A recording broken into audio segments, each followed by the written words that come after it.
coming up on the Lead Ministry Podcast. If I have a high capacity, super high flying person, the worst thing I could do is give them a low capacity, really ridiculous job. And now your host, Josh Denhart. Hey everybody, welcome back to another episode of the Lead Ministry Podcast. We have kind of a provocative thing today. We have a title today that's going to kind of push the envelope just a little bit. And I've heard this thrown around. I understand the premise of it. And here we are.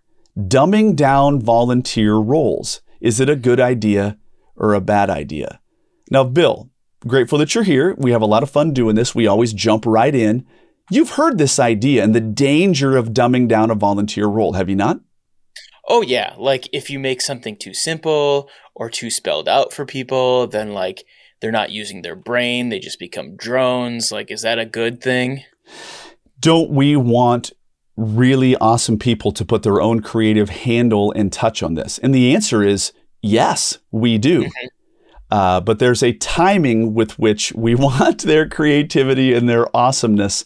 And so we're going to get into this. By the way, there are places and spaces where dumbing down a volunteer role is a terrible idea. Bill, I think of this in the Lead Volunteers ecosystem. We have a thing that we call workload. And workload cuts both ways. Every single pastor that I know all across the country, everybody is so scared of the big B word of burnout. They're like, oh my word, I don't want to burn them out. And so there's a difference between burnout. That's one side of the sword. The other side of the sword is boredom. Boredom cuts just as deep, and you can lose and not retain a volunteer because of boredom more than you can because of burnout. Now, I got to say, if I have a high capacity, super high flying person, the worst thing I could do is give them a low capacity, really ridiculous job. Does that make sense? 100%. Yes. Yes. And we've all done this before. Now, I've told this story on the podcast before. I've told it definitely in live settings, but I want to go very, very, very quickly just to punctuate the idea that people can be bored and it's very, very, very dangerous. There once was a time where we had a huge event that was handed to me. It was called the Great Pumpkin Party. It was a 6,000 person event. It was a monster of a huge thing. It took place over 3 nights. It was uncharacteristically large. I was handed it from a ministry friend of mine who was not nearly as efficient and not nearly as gifted administratively as me. That's why it came my way, because I was administrative. The previous year, that had been under his control, he had made a major flub up. There was plenty of flub ups, but this particular one was quite interesting. And here's how I discovered his flub up. Bill, I walk up to a person, I'll call her Barb. I'll call her Barb because that was her name. I walk up to Barb and she's in charge of the kitchen at our church. And by the way, Barb and her husband run a small business. They've run it for years. She is not a chump. She is running a small business that is successful, and she's running the entirety of the church kitchen. She's not a chump. So all of a sudden, I walk up to her and I say, and notice I'm the first guy to, take this. I'm taking this thing over, and it's my first run. And I walk up to her and I said, "Hey, Barb, got a great relationship with you. Would you be willing to help us run a portion of the kitchen for the Great Pumpkin Party?" And her face changed, and she folded her arms, and she said, "I will never work at the Great Pumpkin Party as long as I live." And I was like, "Whoa! Looks like we got ourselves a story here." Yes. Right? Who hurt you, Barb? Who hurt you? That's it. Who hurt you, Barb? And so I said, notice that she said, "You guys." I was like, whoa. I didn't say it, but in my mind, I was like, I didn't do anything. I just took this over. And so I said, a lot of people would be like, "Dude, backpedal, get out of this. Abort mission, right?" Yep. And I said, "Well, Barb, can you tell me more?" And she said, "Yes, you guys," wasn't me, "you guys got up on stage and made this huge plea that you needed help." She said, "I cleared my schedule and I showed up on Tuesday night and I stood in an obscenely long line that was leading to one table with 2 people. She goes, that line was too long. If you needed people, you need to move those people through faster. And she said, I finally got to the front of the line, and the overwhelmed and discouraged volunteer looks up at me, sighs really big, and says, and what do you want? And she was like, I'm here to volunteer. And she goes, we have too many people. You can go home. And she said, oh, no. No, I cleared my schedule to do this. You find me something to do. And the girl sighed again and pointed to a door and said, go stand by that door and make sure no one goes out of it. Is that okay for you? Oh my goodness. Not a good thing. Not on so many levels. There's like so many classic lead volunteers, colossal fails here. But this particular person should not have been placed at a dummy door and just told, make sure nobody goes. She was way higher capacity. So the idea that you're giving a super high capacity person an absolute low brain job, that is the start of a fail. Make sense? Yeah, that's a bad idea. It's a bad idea. So this was not just, okay, there was many reasons why Barb she got messed over. I get that. Yeah. But one of them was boredom. Don't give a high capacity person a low capacity job. So the idea that my coaching person was like, hey, I'm scared of dumbing down a volunteer role. I get your sentiment. I totally understand. And this was in the context, Bill, of us talking about how to create dialed in job descriptions for everything from running the popcorn machine to running the candy what do you call it? Cotton candy machine, and to running cleanup. Now, hear me out real quick. This is a very unique thing. I went out. So this guy, I'm a hired coach for him, but Bill, you're a coach for other people. So this is one of the people that is on my roster for professional ministry coaching. I actually went out to his church, spent a couple of days in Maryland, and what I did is that I participated in their big fall event. Oh, fun. And so I was as if I was a volunteer. And then I took multiple pages of notes on my phone for where things could be better.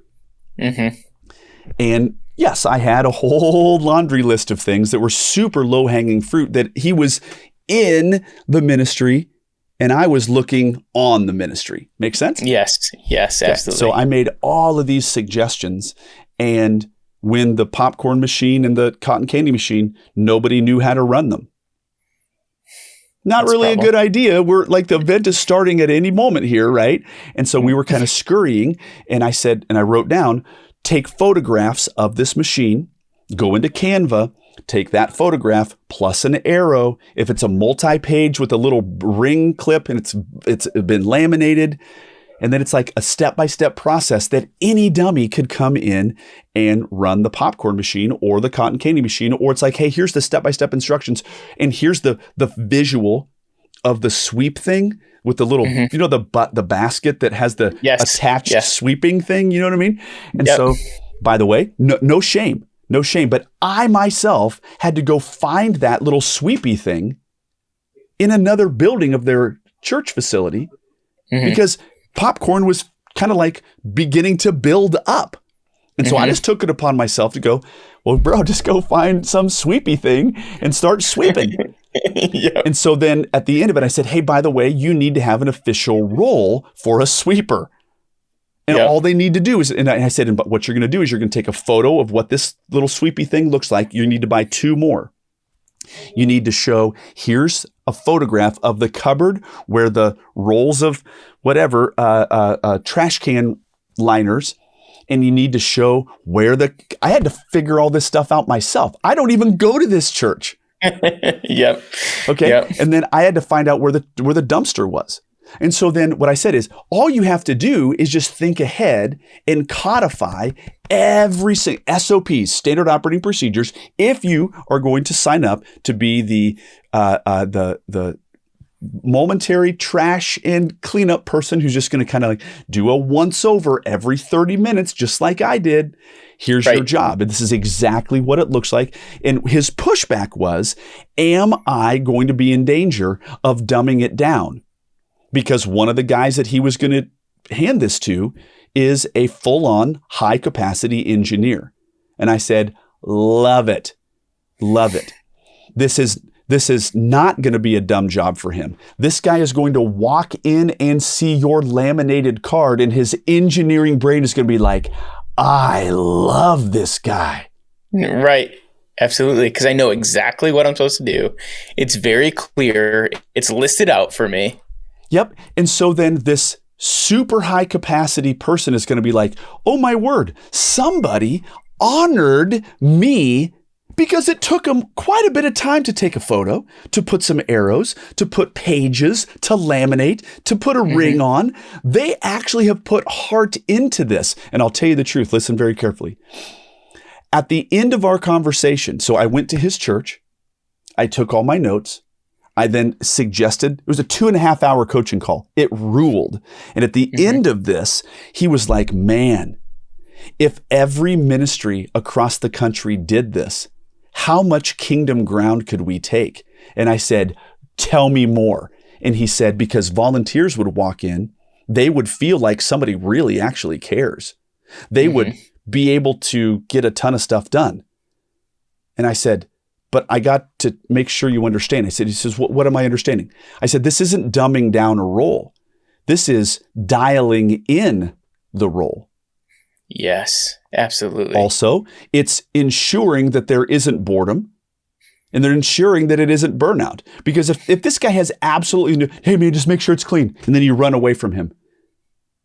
Okay, what does clean mean? So he's now on his own. Exactly. He doesn't understand. So now there's a potential that he's going to do it wrong, or he's going to have this anxiety moment.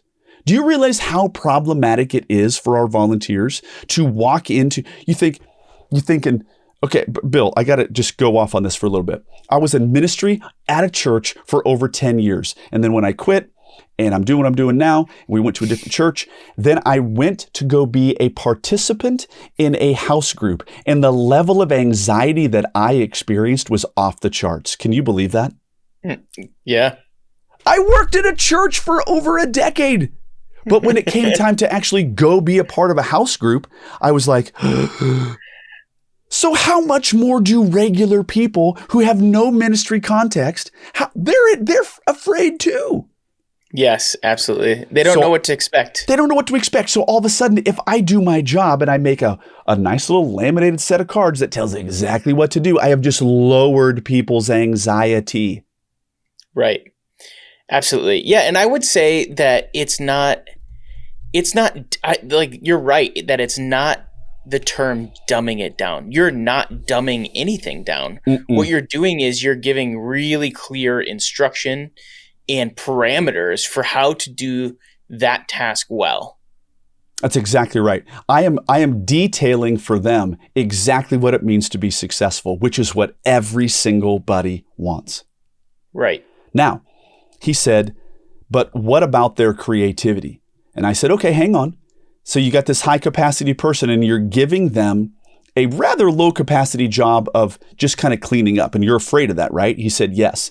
And I said, okay, well, let's start by making these entry level positions easy because you don't know who is who. He goes, right. What do you mean? And I said, you got 5 people coming in. Yep.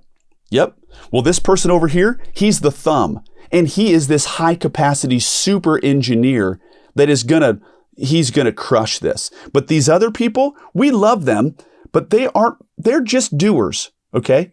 They're not thinkers and leaders. I don't know who's who. But I put everybody through the races and everybody's doing this cleanup job. But this particular dude, he stands out. So you want to know what I do? I take him from a tier 2 person, which is a soldier, kind of just jamming through the motions to make the cleanup happen. And then all of a sudden I go, hey, what'd you think of this? And he goes, it was outstanding. I really appreciated your cards. I said, okay, is there anything that I could do better? I got about 4 things. Oh my word. Could I take you to lunch?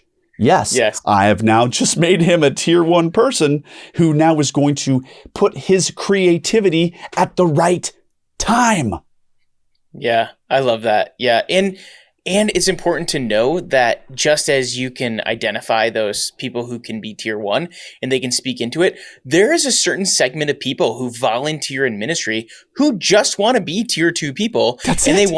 they want you to give them super clear instructions and they want to crank it out, and they're super happy with that. They're never going to tell you that they're bored or that they didn't get to do their creativity. They're just going to say, I'm glad I did this task. There's certain people who are just doers. That's right. Can I be honest with you? There have been high capacity people who are like, in my job as a surgeon, I'm in charge of way too much. When I get out of the surgical room, I just want to stinking sweep up popcorn.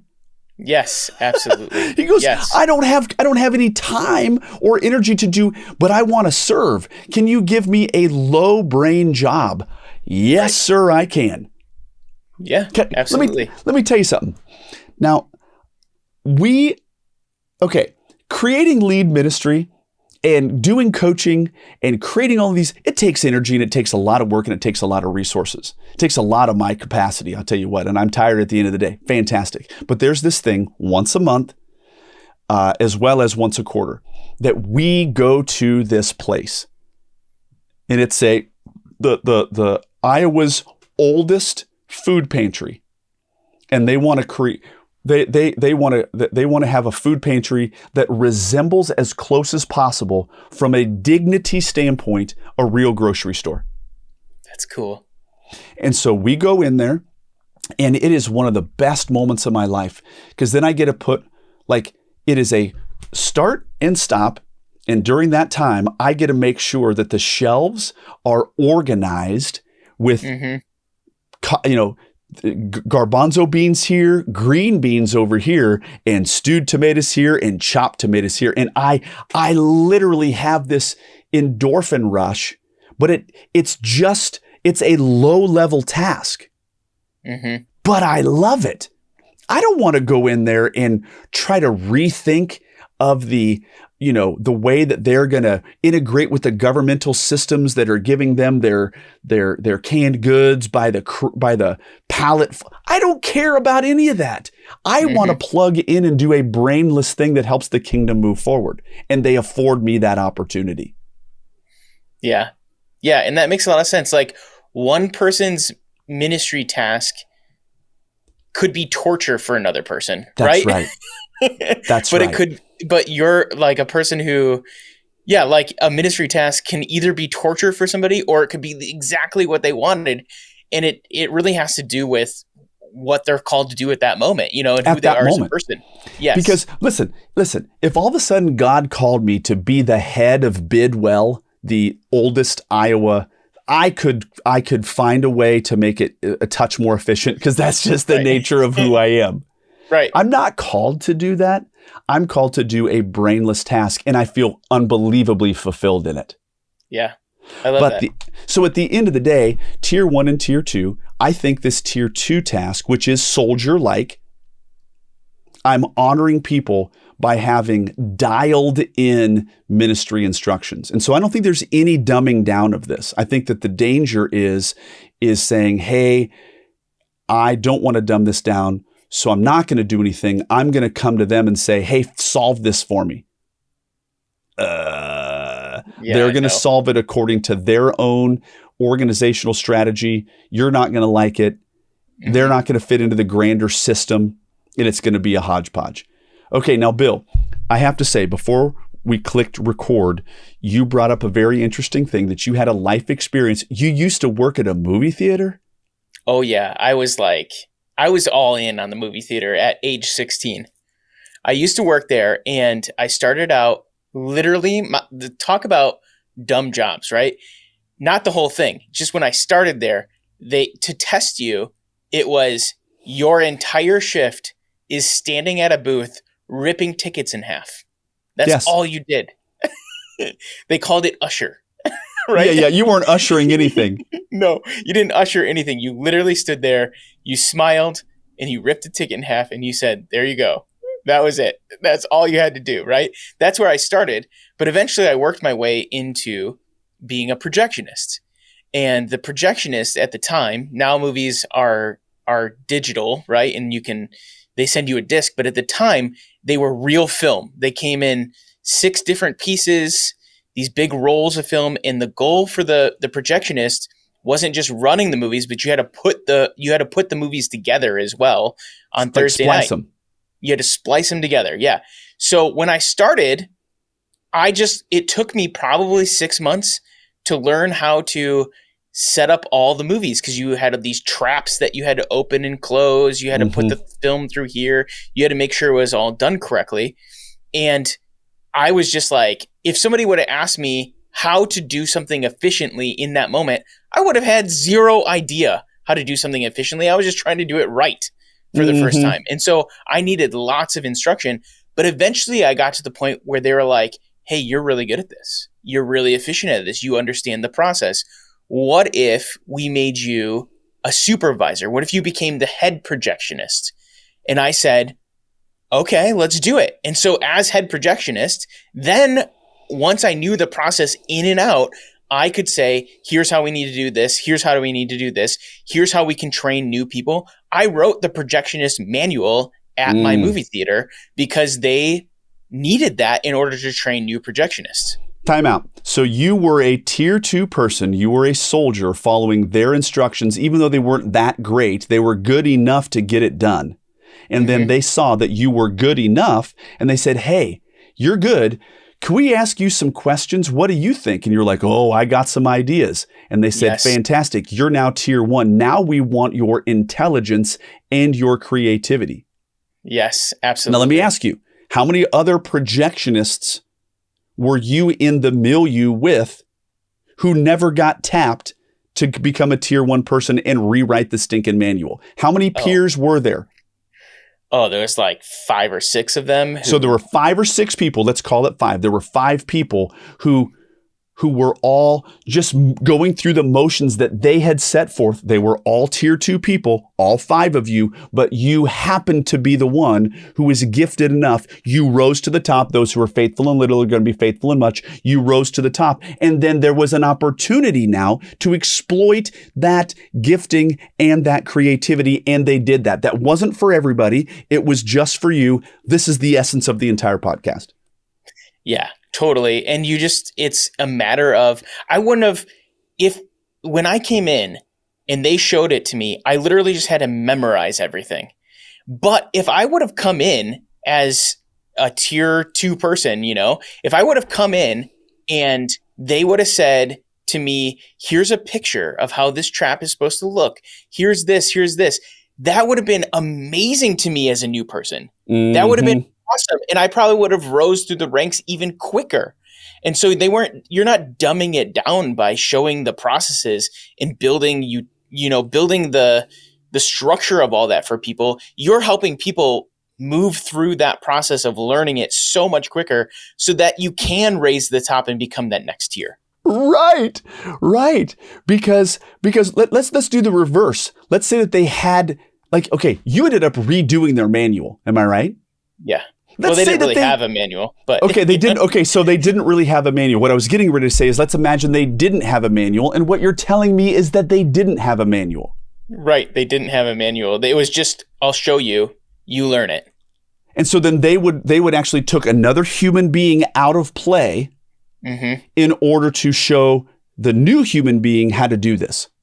Right. Absolutely. Which is totally fine. That's been done and processes have been handed down for generation to generation, one person to another. But what we're talking about, Bill, is what if all of a sudden I could creatively use Canva plus a photo plus an arrow, and now I can hand this to someone and they say, oh my word, thank you for all of the work that you did to make this manual and make this job that easy. Yep. And then guess what? Then, okay, time out. I'm going viral now. So then all of a sudden, the person, you, who then created this manual, and now you no longer have to stand with someone and verbally tell them what to do because the manual was now doing this for you. What if all of a sudden they turned you loose and said, okay, now make another manual for popping popcorn because we have to tell somebody how to do this. We want to get a human out of this so that we can have the manual do it. We want to move people through the ranks faster. Can you help us, Bill? Hello? Yeah, absolutely. And so then corporate then hires you to be the trainer forever and ever. Amen. You know what I mean? Right. But I have to say, I have to say that it was the biggest honor of my life to be able to go out to my good friend out in Maryland and to sit and have the privilege of watching real ministry happen. And by the way, if I had never been there, great things happened. They had a great event with me or without me. Yeah. Right? It wasn't as if all of a sudden it was a fail. It was far from a fail. Great things were happening, but I was able to see things that they were never able to see. Yeah, that's so cool. And so then together, our relationship just skyrocketed, this coaching relationship. And he's going to be able to, take it even further. But the idea, though, is that he's going to be able to have these tier 2 people feel way more comfortable and walk in and be like, wow, thank you for taking the time to have a photo and an arrow and a big warning sign. Don't hit this button on the cotton candy machine. Yep. Right? Another warning, if it's making this sound, which the cotton candy machine started making that sound, do this. Right? There's this one bolt. Well, we had to troubleshoot that on the fly. But my point is that it is not about dumbing down, as we've talked about. It's about raising up. And you made a great point. You can expedite. You can really make rising through the ranks happen faster. Mm-hmm. But let me ask you a quick question, Bill.